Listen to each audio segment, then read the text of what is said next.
বাংলাদেশ জাতীয়তাবাদী দল বিএনপির চেয়ারপারসন ও সাবেক ৩ বারের প্রধানমন্ত্রী দেশনেত্রী বেগম খালেদা জিয়ার সুস্থতা ও দীর্ঘায়ু কামনায় যশোরের মনিরামপুর উপজেলার ৯ নম্বর ঝাপা ইউনিয়নের খালিয়া উত্তরপাড়া হাফিজিয়া মাদ্রাসায় বিশেষ দোয়া মাহফিল অনুষ্ঠিত হয়েছে।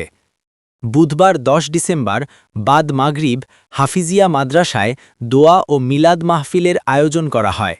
দোয়া অনুষ্ঠানে মাদ্রাসায় শিক্ষক শিক্ষার্থী ছাড়াও স্থানীয় ধর্মপ্রাণ মানুষ অংশগ্রহণ করেন।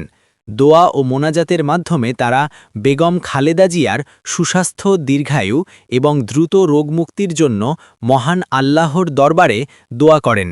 দোয়া অনুষ্ঠানে উপজেলা বিএনপির সহসভাপতি মোতালেব গাজীর সভাপতিত্বে ও সাবেক ছাত্রনেতা ইঞ্জিনিয়ার মোহাম্মদ আখতারুজ্জামানের সার্বিক ব্যবস্থাপনায় অতিথি হিসেবে উপস্থিত ছিলেন বাংলাদেশ জাতীয়তাবাদী ছাত্রদল কেন্দ্রীয় সংসদের সাবেক সহসভাপতি মোহাম্মদ মুতাসিম বিল্লাহ, উপজেলা স্বেচ্ছাসেবক দলের সদস্য সচিব মাস্টার হুমায়ুন কবির, ঝাপা ইউনিয়ন স্বেচ্ছাসেবক দলের আহ্বায়ক বিপ্লব কবির, ঝাপা ইউনিয়ন স্বেচ্ছাসেবক দলের সদস্য সচিব আলমগীর হোসেন, উপজেলা ছাত্রদলের আহ্বায়ক কমিটি সদস্য ফিরোজ আহমেদ, ঝাপা ইউনিয়ন ছাত্রদলের সভাপতি ইকরামুল হোসেন, রাজগঞ্জ ডিগ্রি কলেজ ছাত্রদল সভাপতি রাকিবুজ্জামান পিয়াল, রাজগঞ্জ ফাজিল মাদ্রাসা ছাত্রদলের সাংগঠনিক সম্পাদক সজন হোসেন, রাজগঞ্জ ডিগ্রি কলেজ ছাত্রদলের সহসাংগঠনিক সম্পাদক অতনু পারভেজ আপন সহ বিএনপি ও অঙ্গ সংগঠনের বিভিন্ন পর্যায়ের নেতাকর্মীরা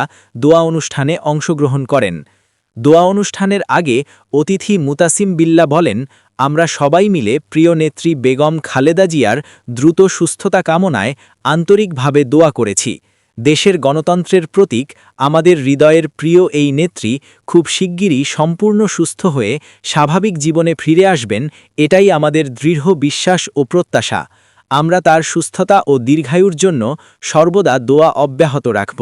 তিনি আরও বলেন, এই কঠিন সময়ে দলীয় নেতাকর্মীদের ঐক্য, ভালোবাসা ও দোয়া আমাদের জন্য অনুপ্রেরণার উৎস। সবার সহযোগিতা ও দোয়ার ফলে ইনশাআল্লাহ আমরা আবারও আমাদের নেত্রীকে আগের মতো কর্মক্ষম ও প্রফুল্ল রূপে ফিরে পাব। দোয়া মাহফিল শেষে উপস্থিতদের মাঝে তাবারুক বিতরণ করা হয়। এই মহান ব্যক্তি তার পাশে এবং তার খুব নিকটে গিয়ে তার সান্নিধ্য লাভের সুযোগ আমার হয়েছিল। আমি আমার কিছু স্মৃতির কথা আপনাদেরকে বলবো যে আমি ঢাকা শহরে থাকা অবস্থায় ম্যাডাম কোনোদিন বাসা থেকে বের হয়েছে আর আমি ওনার সেই প্রোগ্রামে বা সেই জায়গায় ওনাকে কেন্দ্র করে যে প্রোগ্রাম, সেই প্রোগ্রামে যাইনি, এরকম কোনো ঘটনা আমার মনে পড়ে না। যে ম্যাডাম বাসা থেকে বের হয়েছে কোনো প্রোগ্রামে আর আমি বাসায় শুয়ে রয়েছি, এরকম ঘটনা আমার মনে পড়ে না। যখনই আমি মেসেজ পাইছি যে ম্যাডাম আজকে তার বাসা থেকে অমুক জায়গায় প্রোগ্রামে যাবে, সাথে সাথে আমরাও বাসা থেকে বের হয়ে গেছি এবং সেই জায়গায় হাজির। ম্যাডাম বাসা থেকে বের হয়ে আজকের গুলশানের অফিসে বসবে, আমরা সাথে সাথে গিয়ে হাজির। এবং ম্যাডামকে আমরা বিদায় দিয়ে, সে রাত 2টো বাজুক, 3টা বাজুক, 4টা বাজুক, ম্যাডামকে বিদায় দিয়ে তারপরে আমরা বাসায় আসছি। এবং দীর্ঘ সময়ে আমাদের মতো এরকম অসংখ্য তরুণ এবং যুবকরা আমরা কিন্তু বিশ্বাস করতাম যে এই মানুষটার বাংলাদেশে খুব প্রয়োজন। যখন ১/১১ পরবর্তী সময়ে তার পরিবারের উপরে এবং এই আওয়ামী ফ্যাসিস্ট আমলে তার পরিবারের উপরে অনেক অত্যাচার, নির্যাতন, তাকে বাড়ি থেকে, তাদের সেই জিয়াউর রহমানের স্মৃতি বিজড়িত যে বাড়ি, সেই বাড়ি থেকে উচ্ছেদ করা হলো। তারপরে তার ঘনিষ্ঠ সন্তান আরাফাত রহমান কোকো এই ফ্যাসিস্ট সরকারের এবং ১/১১ সরকারের অত্যাচার নির্যাতনে মৃত্যুবরণ করলেন এবং তার বড় সন্তান এই বিএনপির বর্তমান ভারপ্রাপ্ত চেয়ারম্যান জনাব তারেক রহমান দেশান্তরী হলেন। এই দীর্ঘ সময়ে